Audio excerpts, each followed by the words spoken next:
दोस्तों जय भीम नमो बुद्धाय। दोस्तों आज एक कार्यक्रम चल रहा है, एक दिवसीय धम्म देशना कार्यक्रम। बहुत अच्छा कार्यक्रम है। यहाँ पर काफ़ी संख्या में वक्ता प्रवक्ता लोग आए हैं और बहुत भिक्षु संघ भी आया हुआ है, जिनके माध्यम से सभी बौद्ध उपासक और उपासिकाओं को धम्म देशना दी जा रही है। बहुत अच्छा कार्यक्रम है, संगीत का भी कार्यक्रम है। आप ऐसे ही जुड़े रहिए और कार्यक्रम को दोस्तों देखते रहिए। बहुत अच्छा कार्यक्रम है। जय हिंद।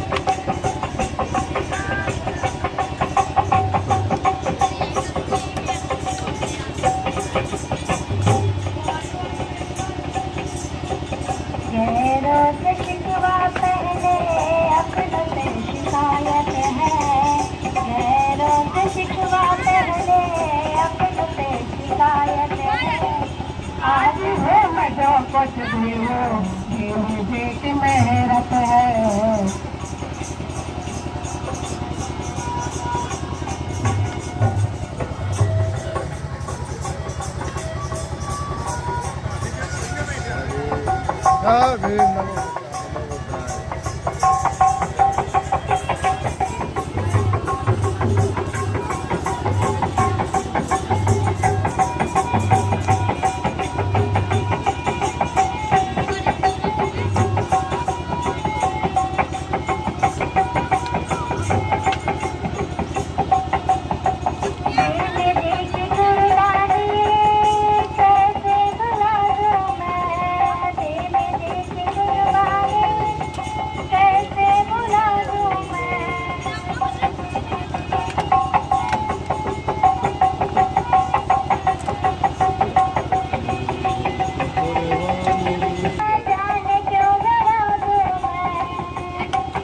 सबसे पहले मैं तथागत बुद्ध के चरणों में नमन बंदन, बाबा साहब को नमन बंदन, सभी महापुरुषों को नमन बंदन और हमारे जीवनलाल गौर भैया जी को मैं बार बार नमन बंदन, जो अकेले इस कार्यक्रम को जहाँ तक मैं 2015 से तो मैं लगातार आ रही हूँ, उसके पहले भी स्टार्ट हुआ हो तो मुझे याद नहीं, लेकिन बराबर ये अकेले करते रहे। और काशीराम मान्यवर काशीराम की तरह साइकिल से भैया हमारे साइकिल से सफर करते हैं और घर घर ये अपना प्रचार प्रसार करते हैं, लगे रहते हैं। उनको भी मैं नमन बंदन करती हूँ और उनकी पत्नी मित्रेश कुमारी जी को नमन बंदन करती हूँ और हमारे दूर दूर से आए हमारे सीमा मैम, शशि मैम, सचिवाला मैम, सभी लोगों को मैं नमन बंदन करती हूँ। और हमारे दूर दराज से भैया जो मेरे आए, जिनको मैं पहचानती हूँ या नहीं पहचानती हूँ, जो मुझे पहचानते हैं मैं पहचान, सभी को मेरे जो सामने बैठे हैं सभी को मेरा नमन बंदन। आज हम यहाँ पे स्थापना दिवस के अवसर पर यहाँ पे हम लोग सभी लोग एकत्रित हुए हैं और ये स्थापना तो बहुत पहले, जैसा कि मैंने बताया कि बहुत पहले से शुरुआत हो गई थी, लेकिन आज इसका विधिवत प्रचार प्रसार हुआ है और स्थापना का कार्यक्रम जो हमारे समक्ष हो रहा है, तो मुझे बहुत ही मतलब हर्ष महसूस हो रहा है और मैं कामना करती हूँ कि ऐसी तरह से कार्यक्रम ये हमेशा चलता रहा, ये हर साल की तरह चलता रहा और इसी तरह से हम लोग इस प्रांगण में आते रहे। और मुझे कल हमारी माता रमाबाई जयंती थी, जैसा कि आप देख रहे हैं, हमारे जितना उन्होंने धैर्य सहन किया बाबा साहब को आगे बढ़ाने में, शायद ही आज कोई नहीं कर पाएगा। तभी तो आज हम लोग उनका इतना विशाल जन्मोत्सव मनाते हैं कि ऐसी स्थिति में इतनी मतलब कि आर्थिक तंगी थी, बाबा साहब बाहर थे, 1920 1916 उस समय का दौर था, एक पैसा नहीं होता था। बाबा साहब भी पढ़े थे तो गायकवाड़ की स्कॉलरशिप से पढ़े थे, उनको कोई न कोई उनकी धन की व्यवस्था करते थे तो वो पढ़ने जाते थे। उस समय हमारे समाज का कोई भी व्यक्ति इतना पढ़ नहीं सकता था। आगे उच्च शिक्षा की तो बात बहुत दूर की थी, प्राइमरी शिक्षा तक की भी व्यवस्था नहीं थी। तो बाबा साहब को आगे बढ़ाने में माता रमाई ने बहुत धैर्य किया, बहुत सब्र किया, तब जाकर बाबा साहब आज इतने 32 डिग्रियां किसकी बदौलत, माता रमाबाई अम्बेडकर की बदौलत, और इतना मतलब कि ज्ञान हासिल किया कि उनके बराबर कोई विद्वान नहीं हुआ भारत में। उस युग में समानांतर जब उस समय थे बाल गंगाधर तिलक थे, जवाहरलाल नेहरू थे, गांधी थे, कोई नहीं था। अंग्रेज भी उनकी विद्वता का लोहा मानते थे। किसकी बदौलत? माता रमाबाई अम्बेडकर की बदौलत। और उनकी बदौलत इतना बड़ा संविधान बाबा साहब ने लिखा। उनके प्रेरणा से, उनकी ध्यान से सारा कुछ हुआ। और इसीलिए हम लोग बाबा साहब जिनको को कहते हैं नारियों के मुक्तिदाता, क्योंकि उन्होंने देखा था कि महिला का कोई भी समाज में स्थान नहीं है। अस्पृश्य समाज में क्या, जो दूसरा समाज था, अपर समाज था, सर समाज था, उसमें भी महिलाओं को भी कोई अधिकार नहीं, महिलाओं का अधिकार सारे शून्य थे। वो पहले कहते थे बाप बिटिया अपने पिता के संरक्षण में रहेगी, नहीं पिता होगा तो बेटे के संरक्षण में रहेगी, बेटा नहीं होगा तो पोता के संरक्षण में रहेगी, भाई के संरक्षण में रहेगी। ये सब स्थितियाँ थी। आज हमको आजादी मिली है बाबा साहब अम्बेडकर, और इसीलिए उन्होंने हिंदू कोड बनाया। ये सब प्रभावित किससे हुए? माता रमाबाई अम्बेडकर से, क्योंकि उस समय उन्होंने देखा था नारियों की स्थिति कैसी थी। तो ये सब तरह से हम माता रमाबाई को बारंबार नमन करेंगे। मैं अपनी बात को यहीं से खत्म करती हूँ। बहुत बताना है, बहुत लोगों को सुनना है। हमारे बीच में जय भीम प्रकाश आए हुए हैं, जिनका चैनल चलता है नीलम बॉस 24, वो हमें उनको सुनना है और अभी चैनल को सुनना है। जीवन संगनी और बंधाओं को समर्पित करें तथागत और बाबा साहब के प्रतिमा पर। इसी क्रम में आपकी अर्धांगिनी, आपकी जीवन संगनी धर्म पत्नी श्रीमती सती सिंह मंच पे आए और मैं इस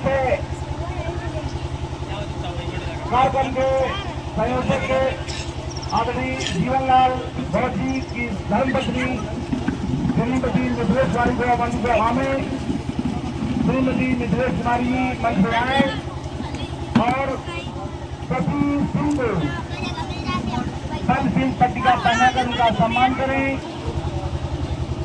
श्रीमती मिथिलेश कुमारी जी के द्वारा श्रीमती सती सिंह को कल सिंह पट्टिका पहनाकर स्वागत किया गया। बहुत बहुत साधुवाद, धन्यवाद।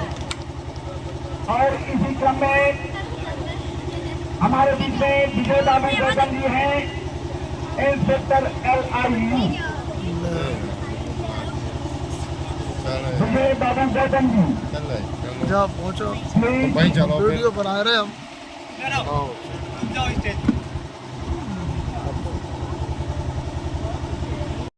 हीरालाल कठोर जी मंच पे आए, उनको सम्मानित करेंगे। इस कार्यक्रम के संयोजक माननीय जीवनलाल बौद्ध जी आए। जीवनलाल बौद्ध जी आपके द्वारा हीरालाल कठोर जी को आए, आपकी धर्मपत्नी मिथिलेश कुमारी जी आप फोटो में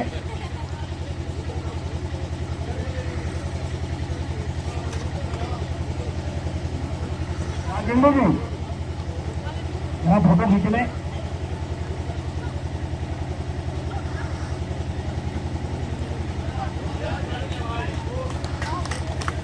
आपके द्वारा जीवनलाल बौद्ध जी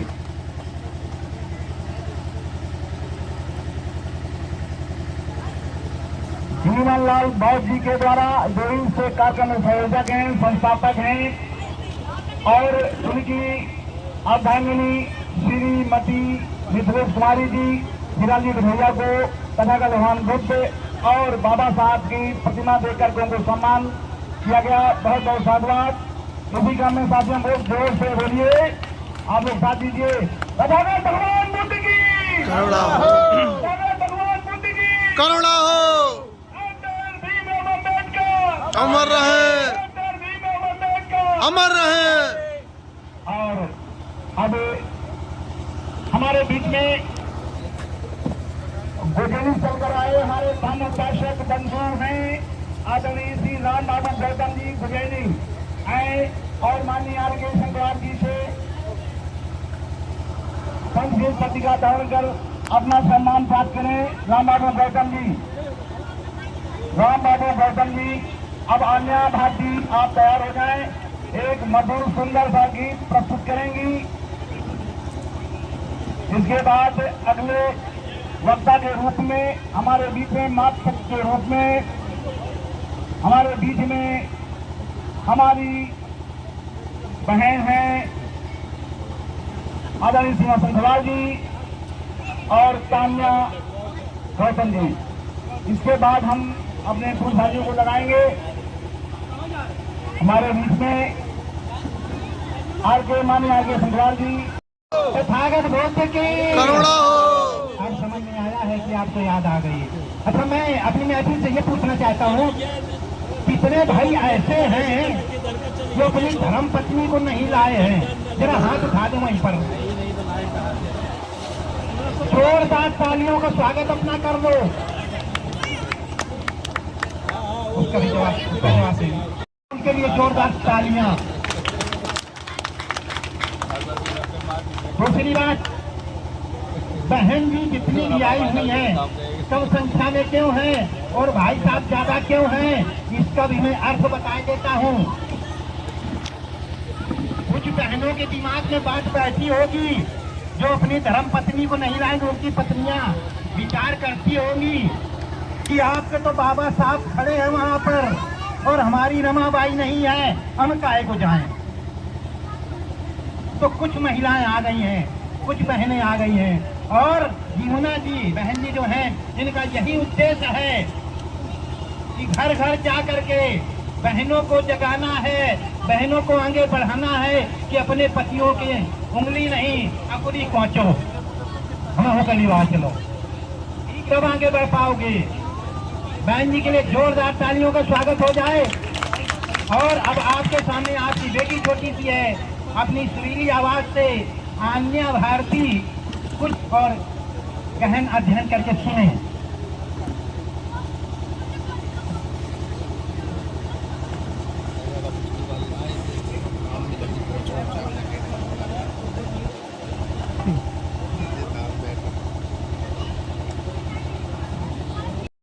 का संदेश देने वाले तथागत गौतम बुद्ध के चरणों में सत सत नमन करते हैं, उनको प्रणाम करते हैं। संत रविदास जी व संत कबीरदास जी के चरणों में नमन करते हुए बहुजन समाज के सभी महापुरुषों को मैं नमन करती हूँ, प्रणाम करती हूँ। बाबा साहेब भीमराव अम्बेडकर जी के चरणों में सत सत नमन करके उनको वंदन करते हैं, प्रणाम करते हैं। माता रमाबाई जिनका भी जन्मदिन कल था, मैं उनके भी चरणों में नमन करती हूँ। उसके उपरांत इस सम्मानित मंच पर विराजमान हमारे घंटे जी को मैं वंदना करती हूँ। साथ ही मंच पर विराजमान हमारे गीता सोनकर जी व उनकी पूरी टीम को बहुत बहुत बधाई देते हैं।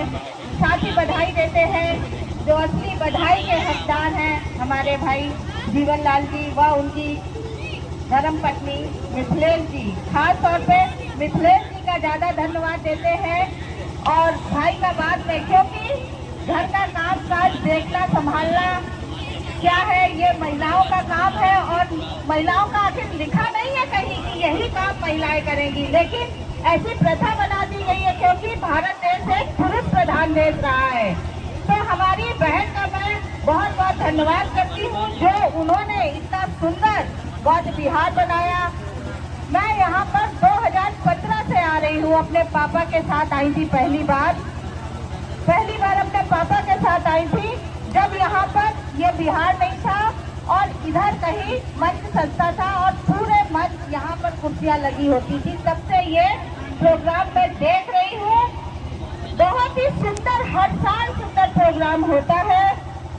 दूसरा, बाबा साहब ने एक बात बोली थी कि जीवन महान लंबा होने के बजाय महान होना चाहिए, मगर ये बात हमारे भाई जीवनलाल जी ने करके दिखा दी कि महान होना चाहिए। उन्होंने ये महान काम किया, एक ऐसा बौद्ध विहार बनाया जहाँ पर हम लोग आके बैठ के अपने विचारों को आदान प्रदान कर सकते हैं, बैठ सकते हैं। ऐसे भाई को बहुत बहुत साधुवाद देते हैं। दूसरा, अभी मैं एक गांव गई थी, वहाँ पर जो कथावाचक थे उन्होंने एक बहुत सुंदर गाना गाया था कि बाबा बगिया लगाए फुलवारी की। बहुत सुंदर गाना था वो गाना मुझे बहुत अच्छा लगा। वही बात मैं यहाँ कहूँगी कि बाबा साहब भीमराव अम्बेडकर जी एक बाग लगा गए हम लोगों के लिए फूलों की। और सबको पता है कि जब हम लोग बाग लगाते हैं तो उसके लिए एक माली भी रखा जाता है, उसकी देखभाल भी करी जाती है। अगर देखभाल नहीं करेंगे तो उसमें कीड़े भी लग जाएंगे, उसके फूल भी कोई चोरी कर सकता है, उसकी डालों को भी कोई काट सकता है। तो इसलिए उस बाग को सींचना भी जरूरी है। और उसको सींचना कैसे है? संस्कारों से सींचना है, शिक्षा से सींचना है, बुद्धि से सींचना है और विकास के रास्ते पर आगे बढ़कर उस बाग को सींचना होगा। ये हमारे बाबा साहब का बनाया हुआ बगीचा है और उस बगीचे में कोई कीड़ा न लग जाए, इसका भी ध्यान रखना है। क्योंकि जो हरा भरा बाग होता है उसमें कीड़े भी बहुत जल्दी लगते हैं। उसमें अगर कीड़े ना भी लगे तो दूसरे आके लगा देते हैं। इन सब चीजों का ध्यान रखते हुए हमें उस बाग की रखवाली करनी है, ताकि ये जो बगीचा है, इसके पेड़, इसके फल हमारे आने वाली जो जनरेशन है वो खा सके, अन्यथा ये बगीचा यही समाप्त हो जाएगा। मैं बाबा साहब के लगाए हुए बगीचे को आगे बढ़ाने के लिए बाबा साहब ने एक बार सलामी दे दो मेरे भीम के लिए, एक बार सलामी दे दो मेरे भीम के लिए।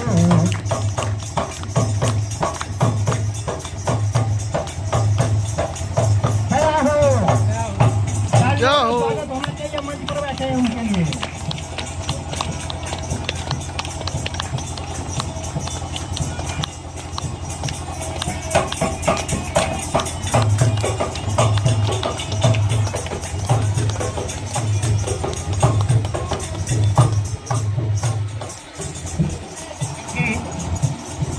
हम आप प्राइवेट विद्यालय भेजते हैं अपने बच्चों को, लेकिन बाबा साहब ने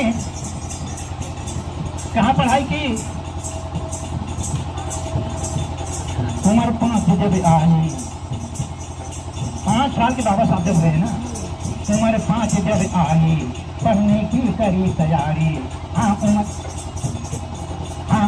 5 है आई पढ़ने की करी तैयारी। जब उम्र 5 है आई पढ़ने की करी तैयारी, जब उम्र 5 है आई पढ़ने की करी तैयारी, जब उम्र 5 है आई पढ़ने की करी तैयारी। स्कूल मिला सरकारी और ज्ञान लिया बहुभारी, स्कूल मिला सरकारी और ज्ञान लिया बहुभारी, स्कूल मिला सरकारी और ज्ञान लिया बहुभारी। ये बात सही है कि गलत है? सही है ना? तो बाबा साहब के लिए तालियां बजा लो।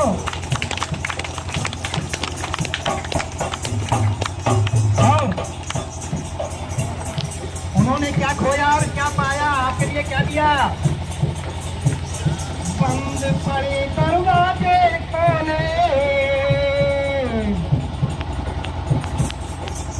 बंद पड़े दरवाजे खोले तुम्हारे ज्ञान के लिए। क्या गलत है? तो मीठी मीठी तालियों के साथ में स्वागत करते हैं। उसके बाद अपना सम्मान प्राप्त करें आरके संघवाद के द्वारा पंचम पदका पहना करके, और उसी क्रम में राजेंद्र राजगुरु जी हमारे नए साथी बहुत ही सामाजिक सेवा में तत्पर रहने वाले धर्म पार्षद राजगुरु जी आए महासागर तथागत सम्यक सम्बुद्ध सिद्धार्थ गौतम, ज्ञान के प्रतीक मैत्रेय डॉक्टर भीमराव अम्बेडकर के साथ साथ उन सभी महापुरुषों को नमन करता हूं मैं, जिन्होंने हमारे देश में समानतावादी विचारधारा को आगे बढ़ाया। मेरे आज मंच पर बैठे पूज्य भंते जी आज संगीत के माध्यम से मिशन को, बाबा साहब के मिशन को, बुद्ध जी के मिशन को आगे बढ़ा रहे हमारे भाई आदरणीय कमलेश बौद्ध जी और उनकी धर्मपत्नी गीता बौद्ध जी और उनका पूरा परिवार ये वर्षों से धम्म का प्रचार प्रसार संगीत के माध्यम से करते हैं। पहले दोनों बच्चे भी करते थे, उनको मैं बहुत बहुत साधुवाद देता हूँ। और मेरे समक्ष बैठे मेरे अग्रज, मेरे अनुज, सभी को मेरा जय भीम, नमो बुद्धाय। ये तो अभी बात चली माता रमाबाई का कल जन्मदिन था, पूरे देश में क्या क्या विश्व में धूमधाम से मनाया गया। इसमें कोई दो राय नहीं है, आज से ही नहीं, आप तो अपना इतिहास। आदरणीय आचार्य खेमराज जी, आदरणीय आचार्य खेमराज जी, ओटीजी कनेक्ट कीजिए। ओटीजी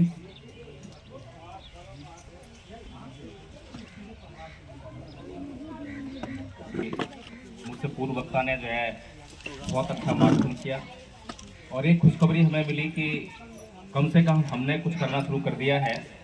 चाल कछुए की ज़रूर है, लेकिन कुछ ना कुछ कर रहे हैं और परिणाम भी आ रहे हैं। तो मैं उनको इस बात के लिए, सूचना के लिए बहुत बहुत साधुवाद पेश करता हूँ। साथ ही उन्होंने ये भी सूचना दी है कि महिलाओं की संख्या पहले से अधिक बढ़ गई है इस मिशन मूवमेंट में, वक्ता बनने में। इस बात के लिए भी मैं उन सभी महिलाओं को बहुत बहुत साधुवाद पेश करता हूँ। और इसी कड़ी में मैं तो थोड़ी सी बात करना चाहूँगा। हम सुनते हैं कि हमारा संविधान खतरे में है, क्या ये बात ठीक है? खतरे में है क्या? खतरे में नहीं है, फिर क्या समस्या है? खतरे में है, पीछे का खतरे में है, अच्छा वो खतरे में है। तो हम लोग भी चिल्लाते हैं कि हमारा संविधान खतरे में है। मनुवादी जो है इसको मिटाना चाहते हैं, आरएसएस मिटाना चाहते हैं, ये बात ठीक है क्या?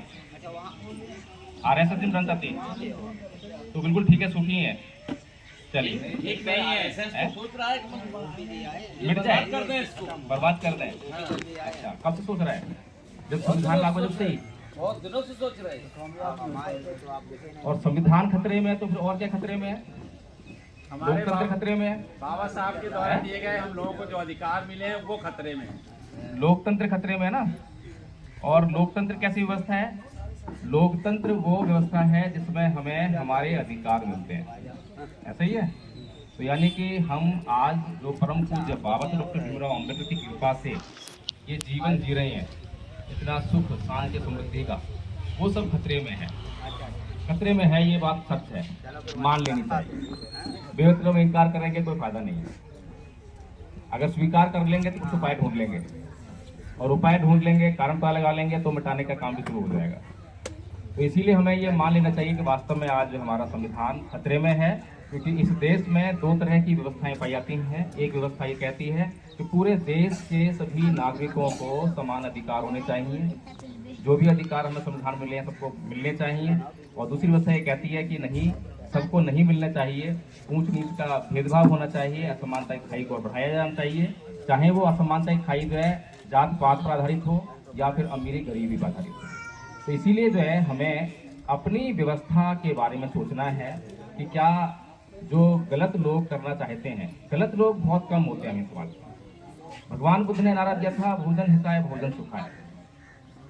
कुछ लोग जो है कंफ्यूज हो जाते हैं कि भोजन हिताय भोजन सुखाय क्यों कहा, सर्वजन हिताय सर्वजन सुखाय क्यों नहीं कहा। भगवान बुद्ध का ही नारा है ना, भगवान बुद्ध ने कहा भोजन हिताय भोजन सुखाय। तो भोजन हिताय भोजन सुखाय इसीलिए कहा क्योंकि समाज में हर तरह के लोग होते हैं, चोर, बदमाश, डाकू, लुटेरे, हत्यारे। उनके अपने हित हैं, उनका हित कहीं में है, चोर का हित है चोरी करने में, कैसे पूरा करेंगे? डाकू का हित है लूटने में, कैसे पूरा करेंगे? इसीलिए भगवान बुद्ध कहते हैं कि अधिकांश लोग जो हैं सुख शांति से अपना जीवन जीना चाहते हैं। बहुजन लोग, बहुत सारे लोग जो हैं वे वैसे चाहते हैं। इसीलिए बहुत से लोगों का कल्याण किया जा सकता है। अगर बहुत से लोगों का कल्याण किया जा सकता है तो बहुत से लोगों का कल्याण करना चाहिए।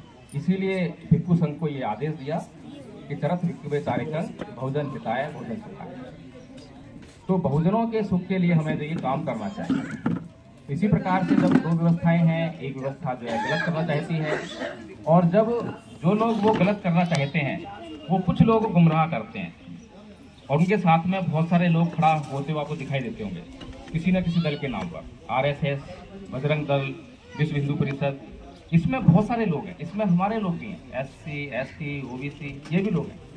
लेकिन जब इन्हीं लोगों में से इन लोगों को जब सच्चाई के बारे में पता लगता है कि ये काम गलत है, तो वे लोग जो हैं उस व्यवस्था को छोड़कर और अच्छी व्यवस्था में आया।